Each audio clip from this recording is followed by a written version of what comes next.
Hey guys, it's Emma and welcome to a super casual, cozy October wrap-up.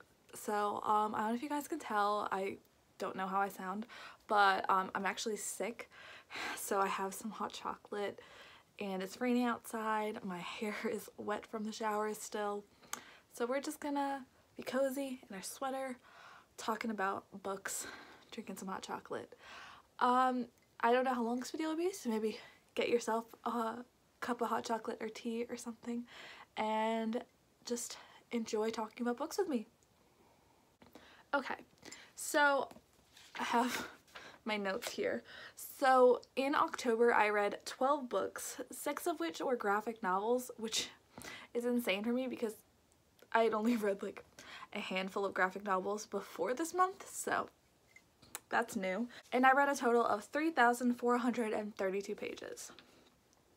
So for the first half of this month, I participated in the Gilmore Girls Readathon, or the Gilmore-a-thon, and I vlogged half of it and did a whole wrap up in that video, so I'll link that above. But I will go through what I read then, but I'm going to go through it in a lot less detail and much quicker. So if you want to see my full thoughts and my experiences reading it, plus I got a lot of cute montages and a lot of fall vibes going on in that video, and I'm really proud of it, but not a lot of people have seen it, so please check it out if you want to. So as I've done in the last wrap up, I am going to be using my iPad to show you guys the books that I do not have physically, because I do read a lot from my library and a lot of ebooks, especially with all these graphic novels. I read all of them through Hoopla, with the exception of this first one, so I don't have physical books to show you guys. But in order to make this a little bit more interesting, I will be holding up the picture. So the first book that I read for the Gilmore Girls Readathon was Pumpkinheads by Rainbow Rowell and Faith Erin Hicks. This has been going everywhere on BookTube, and it's just sort of a cozy fall graphic novel. It's not gonna explore the most intense themes, but there was LGBTQIA+ and fat rep, so that's good. And yeah, it was just a super cute, cozy graphic novel. Not my favorite graphic novel, not the worst graphic novel I've ever read, so yeah, I ended up giving this 4 stars because the illustrations honestly were like one of the reasons I gave it an extra star. Like maybe like story-wise and stuff it was like a 3-star, but the illustrations and the colors being used were just so beautiful that I had to give it 4 stars. Next is a name you're gonna get used to, which is Saga, and this is volume 1 by Brian K. Vaughan. This is the story of these 2 different, I guess you would call them races or like types of like beings in this fantasy world that end up getting together and having a baby. And basically all the governments are like, what? We can't have you guys breeding together. And it's sort of this crazy adventure told from the perspective of the daughter. So it's super interesting, very, very adult. There's a lot of nudity and sex and swearing, so be forewarned. But I don't know, there's something about these that I just like fly through, and I get them on Hoopla and I put them on my phone, and if I just have a minute or something, I just read them on my phone, and they're so quick and easy to fly through. I gave this 4 stars, really enjoyed it. Great kickoff to a graphic novel series. Oh, also, I'm not going through the prompts of what these fill for the readathon because I did that all in the vlog, so if you're interested, again, it's up there. But the next book that I read was Carry On by Rainbow Rowell. I did annotate this, but I'm still not sure how I feel about this book. I went into this in so much detail in the video, so I'll try to keep this brief. But basically, the beginning of the story, it's sort of pretending to be, you know, like the 7th Harry Potter book or something like that. So they don't introduce the characters, and they don't really go into a lot of the backstory. It's just sort of like you learn as you go along kind of books, which normally I don't mind, but for this it felt so much like I was reading the 7th book in like a series, and I just like skipped 1 through 6. So yeah, I really didn't start enjoying this book until halfway through, which was like 200 pages in. Like, it took me like that much probably to get into the book. And then I started really enjoying it. I found a lot of quotes that I love. That's why there's a lot of pink and stuff. So there was a lot of good moments in this. I just feel like, I don't know, I just felt like I was thrown into something without everything being completely understandable. Like, I was having so much at the beginning because I really didn't know what was important and what was going to come into the plot and what's going to happen in the end. So I do want to read Wayward Son just to sort of understand what, you know, the storyline is, but I don't have like an urgent need to read it, and I definitely don't see myself giving it like a super high rating. I don't really know what I want to rate this. I just sort of tentatively put it as a 3-star. It might be more of a 2.5. I'm not really sure. It's just eh. So next I read Saga Volume 2 by Ryan Gavon. Again, I just really enjoyed these graphic novels. They are so easy to fly through, and this one just continued up where the others go. There are time jumps in this series and stuff. I'm just gonna also say I did read something in between this, but I then also went on to read Saga Volume 3 in the readathon. Also great, gave it 4 stars. So I'm skipping around a little bit because in between of those I read Obsidio by Amy Kaufman and Jay Kristoff, which is the last book in the Illuminae files, and this book follows 2 new characters and new characters, but then we get our characters that we met in Gemina and Illuminae coming together for the culmination of all the events of all of the books.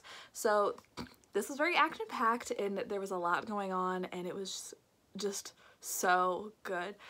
This series has really solidified my love of sci-fi, and I'm so happy that I'm reading sci-fi because I hadn't previously to this year really. So I'm so happy to have found these books. These are definitely some of my new favorite books, and yeah, I ended up giving this a 4.5 star. I don't really know why I didn't give it a 5 at the time. I've just been really stingy with my 5 stars, but this was amazing. Next, I read Wicked Fox by Kat Cho, and this is a Korean-inspired fantasy about this girl, shoot, what's her name? About this girl named Myung, who is a Gumaho. I don't know if I'm saying that right, I'm sorry. But basically she is a 9-tailed fox who survives by consuming the ghee, or the energy of men. And basically one day she meets this guy and it sort of throws a rock into her plan, into her life. And yeah, that's all you really need to know. I really enjoyed this. I don't know much about Korean culture. I'm not like, I was gonna say I'm not a K-pop fan, but it's not even that I'm not a K-pop fan. I just literally haven't taken the time to like listen to K-pop other than the few times I've heard it. So I feel like if you are a fan of, if it's a fan of Korean culture sounds weird, but if you like K-pop, K-dramas, if you are Korean, I feel like this would resonate even more with you. And I've seen that from people who like K-dramas and are Korean stuff, and they tend to give this 5 stars. But for me, it was a really solid 4-star, great fantasy. The ending was so plot twisty, and like everything was like coming to a head, and I was like, oh my god, how did I not figure this all out? So I'm really excited for book 2, one that hopefully comes out, you know, next year. I hope it's not like one of those series where there's a 2-year gap or anything, because I really want to know what's gonna happen next. Next, I read Moonstruck Volume 1 by Grace Ellis Shea Beagle, illustrated by Kate Leth, and this is a graphic novel story about different magical beings, and to be honest, I don't really remember much of it, which sort of shows you how much I liked it. But I thought that the illustrations were beautiful, but I just didn't connect with the characters or the story. There is LGBTQIA+ representation and fat rep in this, which as always I appreciate, but I just felt like there was something missing in the story where I didn't connect to it, and it seems to be kind of a common critique of this series. So I will not be continuing on to volume 2, and I originally gave this a 3-star, but I just bumped it down to a 2 because I literally can't remember anything about it. I was gonna say something, but that happens later, but like, I really don't care for this series. It's just not for me. If it works for you, I'm glad you enjoyed it because the illustrations are beautiful. Okay, and that was all that I read for the Gilmore-thon. And to be honest, Carry On kind of put me in a slump, hence why I was just reading graphic novels. So the next book that I read, or the next graphic novel I should say, is Saga Volume 4. Okay, I promise this is my last Saga volume for this wrap-up. Again, great. Gave it a 4-star. Things are always ramping up, always high energy, lots going on. Love it. The next book that also put me in a reading slump, so it was just a combination of Carry On and The Beautiful by Renee Ahdieh. This book took me 8 days to finish, and I normally finish a book in like 1 to 3, so 8 days is a lot. This is also like 400 pages, but like I've read longer books in half the time, so that's really not an excuse. But I feel like everyone knows what this is about because it's been so all over BookTube. So this is a fantasy that takes place in the 1870s. And we're following our main character, Celine, who is coming over to New Orleans in a boat from Europe with all these girls who want to come to America for a new start and to find husbands and start their lives. But Celine has a secret. And basically they're selling this as a vampire book, but it's not. I mean, it isn't, it's not. There is killing, like I'm not gonna sit here and say like there's not action. There are like quite a few murders, but it's not even explicitly said that a vampire exists until like the very end of this book, like maybe 100 pages from the end. And there's all these other kinds of like magic or something that's never defined. We don't really understand, because this other character is just like, it would be safer if you didn't know. So then he doesn't tell her what's going on, and so we don't know what's going on. And it's all just very like, ooh, it's mystery, it's all this, and it's, well, that's fine and good if you like that. Like, I'm someone who's like, but I want to know like what you are. Like, I want the reasoning behind, you know, why this is so mystical and all this stuff. So that sort of just wasn't my cup of tea. Get it? Yeah, so what I liked about this, let's go positive because I feel like I've been very negative. I liked the setting of New Orleans in the 1870s. It's a very atmospheric book. They are constantly talking about the atmosphere, and it's very creepy, like dark atmosphere. Great. The romance was fine. Not my favorite, but fine. Yeah. Basically, this was just like, okay, it took me a while to get into it. Then I loved the middle. Okay, love is a strong word. I liked the middle. Then the, right before the end it got boring again. And then the end was really interesting. And like, you know, the culmination of everything was interesting. But I feel like it was too long, frankly. And I just feel like this book wasn't for me. So I'm giving this a 3-star. I don't think I will be continuing on with the series. I just think it's not the book for me. If you enjoy it, I'm super happy for you. I wish I had loved this. I just think the fact that it took me 8 days, it just like, by the end I was just wanted it to be over. And that's never really a good sign for me in a book. So yeah, just average for me. But I didn't hate it. I would tell you guys if I hated it, but I didn't. Now to a book I'm even less of a fan of. We have Looking for Alaska by John Green, which I found out is a very hot take that I didn't like this. So, oops. Basically, this is about our main character, whose name I'm not even gonna pretend I know, who goes to this private school that his dad actually went to. And it's about the people he meets there, including this girl named Alaska, who basically he thinks is hot, and just all he talks about is her body and objectifies her.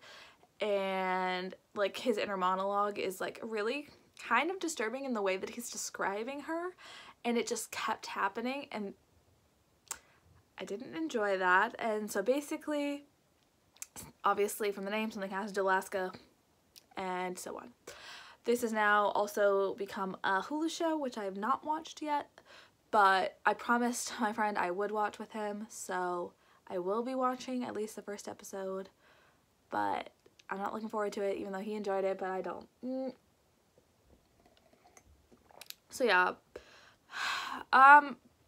this is another one of those stories where, like, this guy is so obsessed with this girl, but he really doesn't even know her. He only is obsessed with her because of what she looks like. It's all he thinks about is what she looks like and how he wants to make out with her and blah, blah, blah, blah. And just, like, there's so much stuff that happens that I just, like, is not okay. And I feel like it's not talked about how not okay those things are. I know this is a lot of people's, like, favorite book, and I wish it was. I wish I didn't have so many issues with it. I don't know if I would have finished it if it was longer. This is just over 200 pages, so I just sort of pushed through because I did want to watch the show. But yeah, this is definitely my least favorite John Green that I've read. Granted, I've only read The Fault in Our Stars. Maybe. I don't remember if I read that or not. I have a horrible memory. And Paper Towns, which Paper Towns I really enjoyed. So yeah, I gave this 3 stars at the beginning, but I think that was just bad because I didn't want to tell him that I gave it, or that I wanted to give it less. But I just changed it to 2 stars. And I feel really bad about it because I really wanted to like this. I just don't. Okay. I feel like a lot of the books I'm just like, I don't know. Like, it was okay. And this is another one that just confused me. So I read We Were Liars by E. Lockhart. I read this on Halloween, and I just wanted sort of like a spooky book, and I thought this was like, you know, a thriller or like a psychological thriller or something. I also got this for 70 cents or something from a used bookstore, and it is like a deluxe edition, so it's got a bunch of bonus things in the back, and it is signed. So I was super excited to read this, and I also know that a lot of people love this and Genuine Fraud by E. Lockhart. But this book just confused me. Like, I just don't know how to feel about this book, so I don't really, well, I'm not going to talk about it too much because I really am still processing it. But basically, this is about our main character. What's her name? Oh, I also appreciate this is on about a place, or an island off of like Martha's Vineyard in Massachusetts and stuff. And if you guys didn't know, I'm from Massachusetts, so I could really connect and see the scenery because I've been to Martha's Vineyard. I've camped there. I've done sorts of stuff there, so I knew a few of the places they were talking about. Okay, so this is about our main character, Cadence, and she has this accident that happened, and so she cannot remember anything that happened the summer when she was 15. And so this is about her going back to the island that her entire like extended family has houses on and that they spent their summers, and trying to figure out what happened the summer of 15. All she knows is that she ended up in the water half naked, and now she has migraines and, like I said, can't remember any of that summer. So yeah, I don't know if this would classify as a thriller or like just a fiction or what. I've never read a thriller before, so like I genuinely don't know what constitutes a thriller. But yeah, so I haven't rated this yet because I really am still confused by it. It's also like 270 pages or something. It's really short. So it was a quick read. I read it in a day. But I feel like I was reading it so fast because it's so short that I wasn't like processing everything. So I feel like I missed out on a little bit of what this was trying to do. Like, there was a huge reveal and twist at the end and whatever, but like, I don't know. This was just interesting. I'm not, like I said, not sure. Like, if I had to put a rating on it now, I would say 3 just because I'm confused. And I don't have any, like, super bad feelings about it. no like super high feelings about it. I'm just sort of confused. I don't know what it's trying to do, really. So yeah, sorry to end it on a note like that, but those were the 12 books that I read this month. I hope you guys enjoyed this video. I'm trying to not let myself become in a reading slump again, so I'm trying to read more novels and not just read graphic novels, though I do love graphic novels now, especially Saga. I've already read a few volumes of Saga, but yes, I hope you guys enjoy this video. If you've read any of these books, please let me know what you thought down below, especially since I'm sort of just in the middle with a lot of them. I would love to hear your thoughts, and I will see you guys in another video soon. Bye!